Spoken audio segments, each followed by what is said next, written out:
We have a quiz tomorrow over 9.6 and 9.7. That includes solving a right triangle, a few word problems, and then some questions from law of sine and cosine.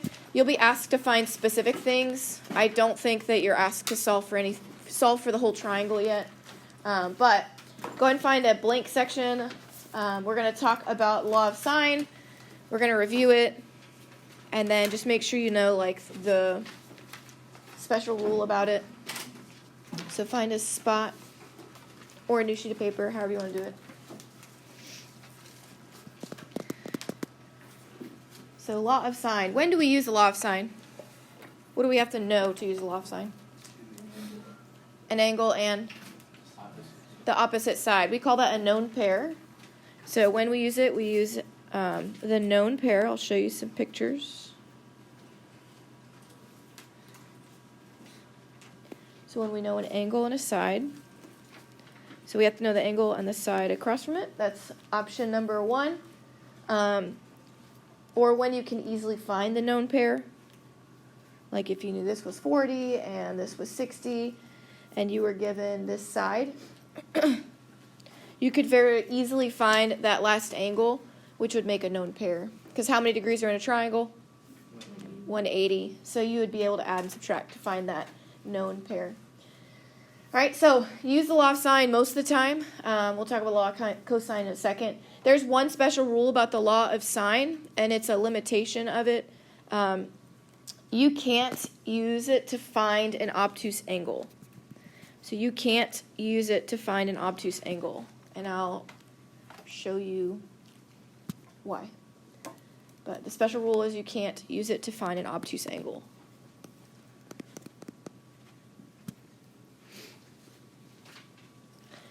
Because when you set up the law of sine,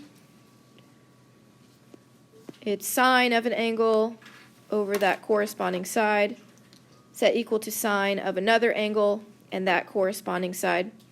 So eventually you get down to like sine of angle A equals 0.987654, blah, blah, blah.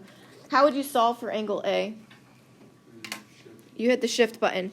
Your calculator does not have the capacity to do an obtuse angle when you hit shift. So you can't use this to find an obtuse angle. You would either find it last by adding and subtracting, from 180, or you could use the law of cosine, which is where we're going to talk about next. When do we use the law of cosine? When you don't have a known pair. So when you don't have a known pair. There are really 2 cases that you'll see this for. One of them is side, side, side. It's when you know all the sides, you don't know a single angle, so you can't use the law of sine, you have to use the law of cosine. So that is the first situation.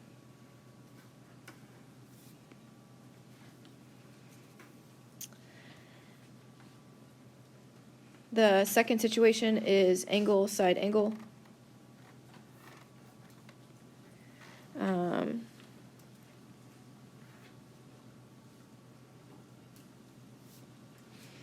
So in both of these, you would have to use the law of cosine first to be able to use the law of sine second. So in this first one, what would we solve for first? Which angle would we have to solve for first? Angle C. Why would we do angle C? It's probably the obtuse angle. So you need to find the obtuse angle using the law of cosine, and then you could use the law of sine to find the remaining. So let's say we had this one. What is the formula you would use? C squared equals A squared plus B squared 2AB cosine of angle C. Perfect. Good. So you'd find C because it's probably obtuse, and then you could find the remaining acute using the law of sine. And then this one, the second, which formula would you use to solve for that one? A, B, or C? B squared. And then you'd follow the pattern, the A squared plus C squared minus 2AC cosine of angle B. All right? So that one you have no other choice but to use B squared. It's not the obtuse angle. But you would have to make the assessment from there and use the law of sine for the acute angle that's remaining. But a special rule about the law of cosine, it's not really a rule, it's just you use the law of cosine to find obtuse angle first, and then use the law of sine to find the rest of them. So you don't use the law of cosine very often. You use it once, and then use the law of sine a lot. So you use it to find obtuse angle first, then the law of sines to find the other angles. The main thing for your quiz is knowing which one you can use at the time. Because like I said, I don't think I'm going to ask you to solve the whole triangle yet. I'm going to ask for a specific part of the triangle. So you need to know if you could use the law of sine or if you can use the law of cosine. So we'll leave off where we were yesterday on page 5. We did B, correct? Yes. Perfect. So A, can we use the law of sine or the law of cosine? Do we have a known pair? We do not have a known pair. Known pair is when you have an angle and a side across from each other. You know 45, but you don't know angle A. You know 43, but don't know angle C. You know 88, but don't know AC. So you're going to have to use the law of cosine first, using the angle you were given. So B squared will equal A squared plus C squared minus 2AC cosine of angle B. Do I know the length of B? No. I do not. So this is the one you like because you plug everything in your calculator. What is the length of A? 45. And then the length of C? 43. Minus 2 times A again times C. Cosine of angle B, and angle B is 88. So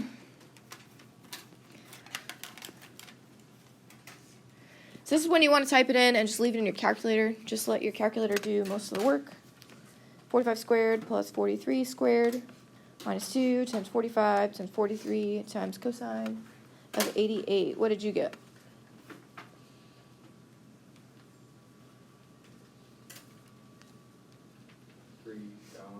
Yep.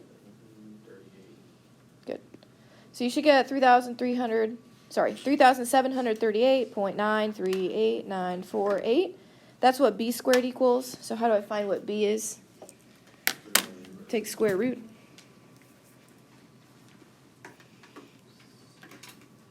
What did we get? 61.1. I'm going to put all my answers up here at the top. So B equals 61.1. You could also call it that side. What is the name of the side in the triangle? AC. Both would be technically correct. Either one. So now we have a known pair. So we'll want to use the law of sine. Remember that you can't find an obtuse angle with the law of sine, so we want to look and see, are any of the angles remaining obtuse? No. So we could find whichever one we wanted. Which one would you like to solve for? A, sounds good. So we'll solve for angle A using side A, and we'll also use our known pair. So remember, what's missing goes in the numerator, so sine of angle A will go in the numerator. And then its side will go in the denominator, 45. Then we'll set it equal to our known pair. So sine of 88 over 61.1. Multiply times 45.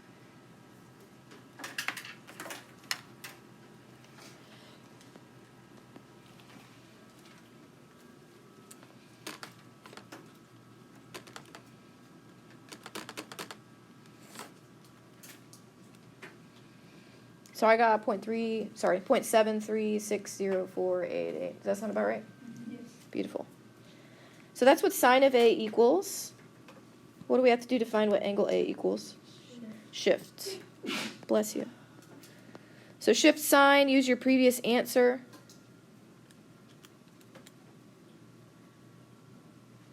So we'll find the measure of angle A to be 47.4 degrees.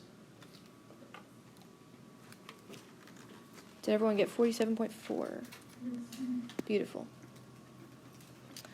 So now you can find angle C just by adding and subtracting 47.4 plus 88.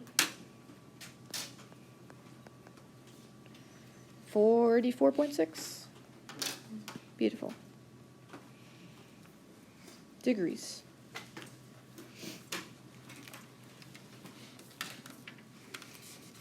Questions about this one? Yes, sir.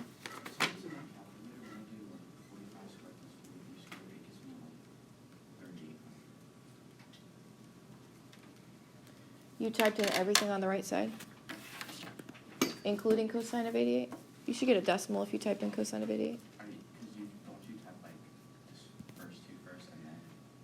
Not in this case. Everything is there on the right side. You don't have anything missing. It's in these problems when you're missing an angle. You can't type it all in at once.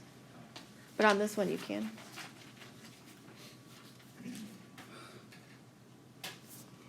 All right. So when we're ready, we're going to be on the next page. Solve the triangle. Round your answers to the nearest tenth. What's the easiest thing to find right now? Angle C. We can find angle C.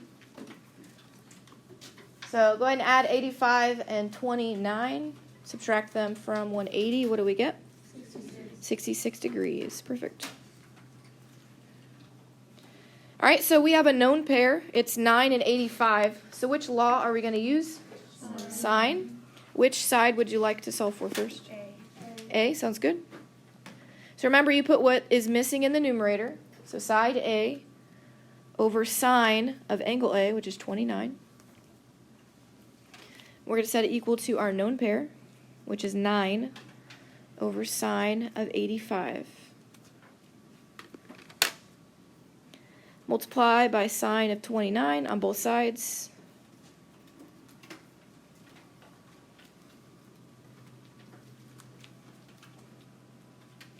So what do we get? 4.4. So you can call this A. It is across from angle A, so it's side A. You can call it CB as well, whichever one you want. It's 4.4. Can I use the Pythagorean theorem to find the last side? No, it's not a right triangle. You have to do the law of sine again. So using the law of sine, we're going to find side C. So C over sine of angle C, which is 66. And then I usually use the same known pair. So 9 over sine of 85. Multiply both sides by sine of 66. So what do we get for side C? 8.3. So you can call it C, you can call it AB, they're the same thing. We get 8.3.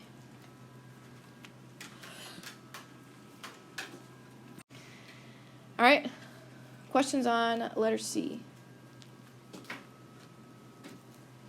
Okay, and then the last one, do I have a known pair? No. So I'm going to use the law of cosine. Am I going to do A, B, or C? A, because that's the angle we were given, and it's the obtuse angle. There aren't going to be any more obtuse angles, so we're doing good there. A squared equals B squared plus C squared minus 2BC cosine of angle A. So this is going to be, we're finding side A first. What is side B? 23.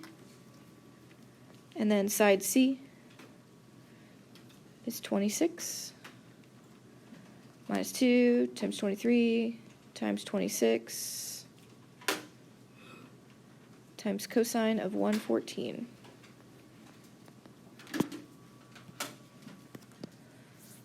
So nothing is missing on the right side. You can type all that in.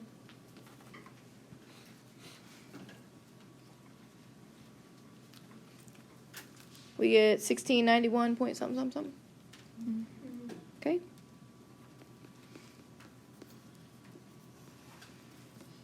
Go ahead and take the square root of both sides.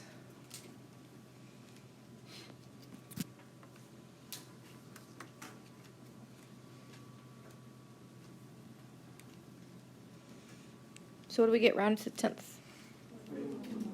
41.1.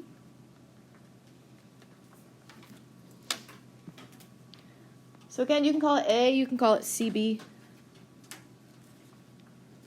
I wrote my answer up here.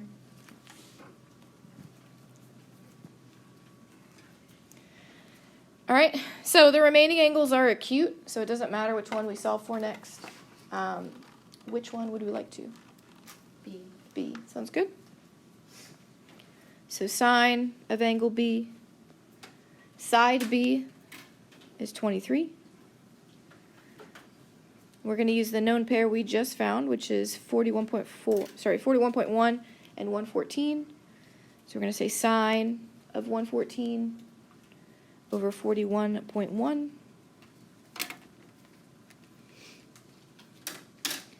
Multiply both sides by 23.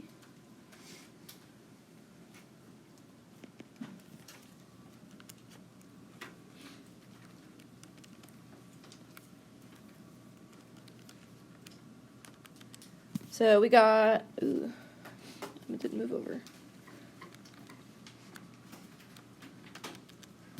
0.511, something, something, something. Perfect. So then the last step to find our angle is shift sign of your previous answer. So shift sign, previous answer. So we should get 30.7. So where are we at? Measure of angle B is 30.7 degrees. So then what can we do to find the measure of angle C? Add and subtract. So go ahead and add 114 and 30.7 and then subtract that from 180. So what do we get for angle C? 35.3. Beautiful.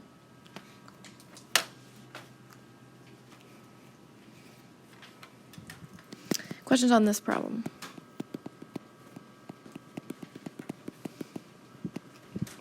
Okay. So your quiz tomorrow has some of these. It does have one question asking you to find the area of a triangle. Normally the area formula is 1/2 base times height. We don't know the base, we don't know the height, we know an angle and two sides. So the formula that we talked about was similar. It still has 1/2, and you multiply times a side times sine of the included angle.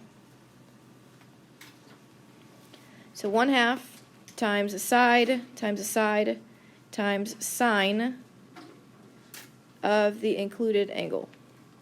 So this is one you just plug into your calculator. So for this first one, 1/2, what are my two sides? 14 and 9. And then times sine of my included angle. Is 79 in between 14 and 9? It is, so that's good. So what do we get rounded to the nearest tenths?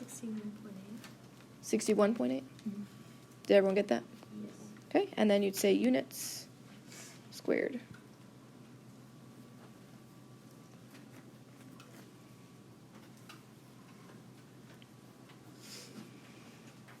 I still recommend writing it down before you type it in, because if you don't write it down, you get the wrong answer. Maybe you type something in wrong. I can't give you any credit for knowing what to do. So the same thing for this one, 1/2 times the sides. What are my two sides? 22 and 19. Is my angle in between 22 and 19? It is, so times sine of 24. You'll just type it all in. I think this is a whole number, or it ends up rounding up to 1. 85. Perfect.